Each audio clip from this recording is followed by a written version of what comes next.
Class 10th के देखिए MP board के जितने भी विद्यार्थी हैं सभी विद्यार्थी ध्यान दें।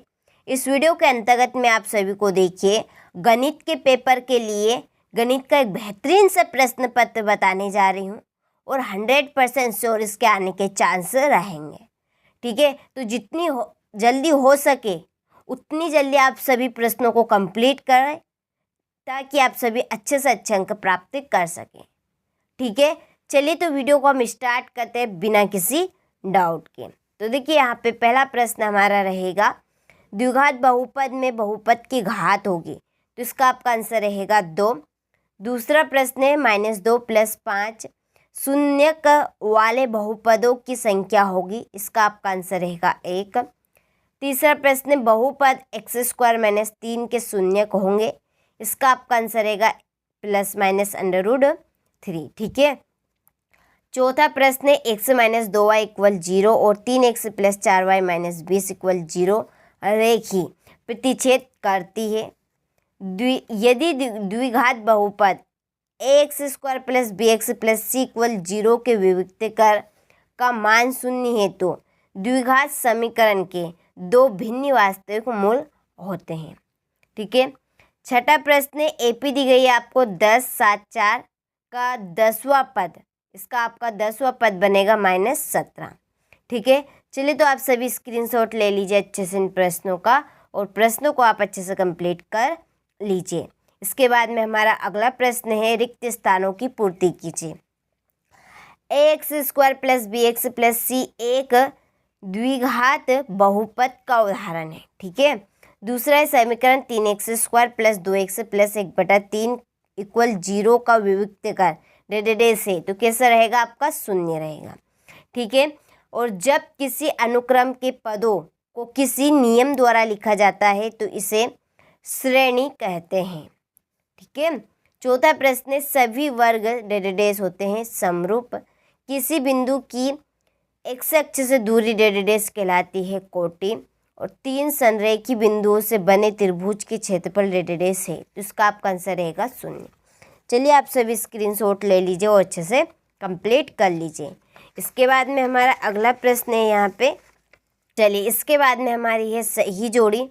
पहली जोड़ी है धन पूर्णांक, इसकी आपकी जोड़ी रहेगी प्राकृत संख्या। दूसरी एक संख्या इंटू दूसरी संख्या, इसका आपका आएगा एलसीएम और एचसीएम यानी लघुत्तम समापवर्तक। ठीक है, वियुक्त कर ऋणात्मक, इसकी जोड़ी है मूल अधिकल्पित ac² + ab² + bc², इसकी आपकी जोड़ी रहेगी पाइथागोरस प्रमेय।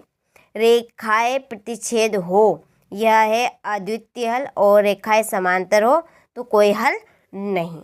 ठीक है, चलिए तो आप जोड़ी का स्क्रीनशॉट अच्छे से लो और अच्छे से इनको कंप्लीट करें।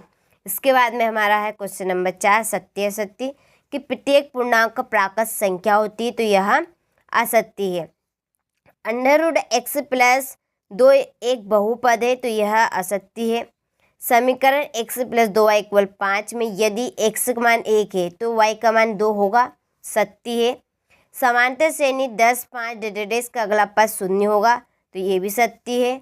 समकोण त्रिभुज में कर्ण सबसे बड़ी भुजा होती है, ये भी सत्य रहेगा और छठा असत्य है। ठीक है, चलिए तो आप सभी स्क्रीनशॉट ले लीजिए अच्छे से और अच्छे से आप इनको कंप्लीट कर लीजिए। इसके बाद में क्वेश्चन नंबर 5 कि 3 और 12 का लघुत्तम समापवर्तक क्या होगा, तो 3 और 12 का होगा आपका 12। ठीक है, रैखिक बहुपद की घात कितनी होती है, तो रैखिक बहुपद की घात होती है 1।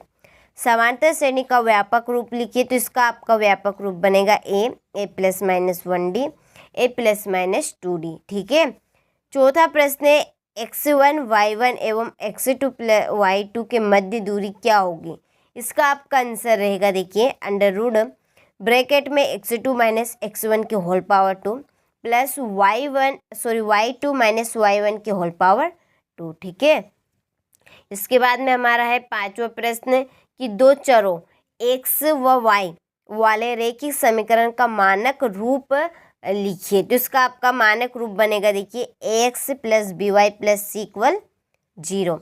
5, 10, 15 का अगला पद क्या होगा, तो इसका अगला पद बनेगा 20। ठीक है, चलिए तो आप सभी यहाँ से स्क्रीनशॉट ले लीजिए अच्छे से और अच्छे से आप इनको कंप्लीट कर लीजिए। इसके बाद में है क्वेश्चन नंबर 6 कि संख्या 140 को अभाज्य गुणनखंडों के गुणनफल के रूप में व्यक्त कीजिए। ठीक है, और अभाज्य गुणनखंड विधि द्वारा 510 और 92 का एचसीएफ और एलसीएम ज्ञात कीजिए। चलिए आप सभी यहाँ से इन प्रश्नों का स्क्रीनशॉट ले लीजिए और बहुत ही ध्यान से देखिए आप और अच्छे से आप इनको कंप्लीट करें। ठीक है, इसके बाद में क्वेश्चन नंबर हमारा 12, इसके बाद में क्वेश्चन नंबर 13, 14, 15 में ठेल से प्रमेय का कथन लिखना है। ठीक है, काफ़ी इम्पोर्टेंट प्रश्न और बहुत ही सरल पेपर आपका आएगा। ठीक है, सरल प्रश्न आप सभी को यहाँ पे देखने को मिल रहे हैं और यही प्रश्न आप सभी को परीक्षा हाल में भी देखने को मिलेंगे। ठीक है, तो आप सभी अच्छे से ध्यान से कंप्लीट करें। ठीक है, ताकि आप सभी अपना 100% दे सकें।